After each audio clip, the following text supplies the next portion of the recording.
Louise Labbé est une grande poétesse de la Renaissance.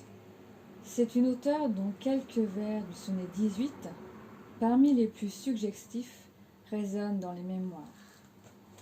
Je cite, sonnet 18, « Baise-moi encore, rebaise-moi et baise, donne-moi un de tes plus savoureux, donne-moi un de tes plus amoureux.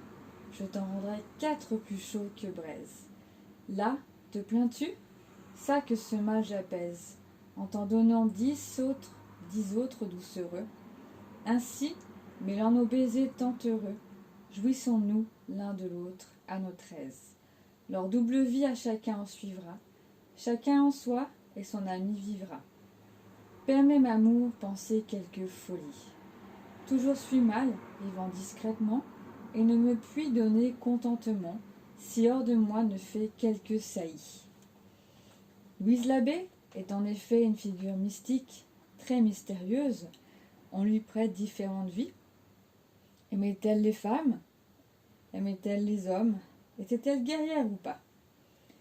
C'est une personne, une auteure qui a été ignorée jusqu'au XIXe siècle et est devenue un sujet de curiosité et de recherche pour les érudits. Elle était surnommée la Belle Cordière. Elle était en effet fille et épouse de notables marchands de cordes. C'était une corporation florissante à l'époque. Elle serait née entre 1520 et 1524, rue de l'Arbre Sec, à Lyon, et morte en 1566 à Parcy-en-Dombes, dans l'Ain. Cette jeune femme a eu beaucoup de chance. Elle a reçu une éducation à l'italienne de jeune fille bien aisée. Elle parlait italien, latin, pratiquait la musique, l'équitation, l'escrime avec ses 2 frères plus âgés.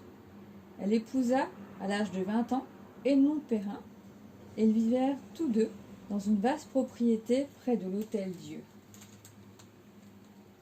Par la suite, elle obtint un privilège d'édition qui lui permet de publier en 1555 œuvres de Louise Labbé lyonnaise chez le grand imprimeur Jean de Tourne.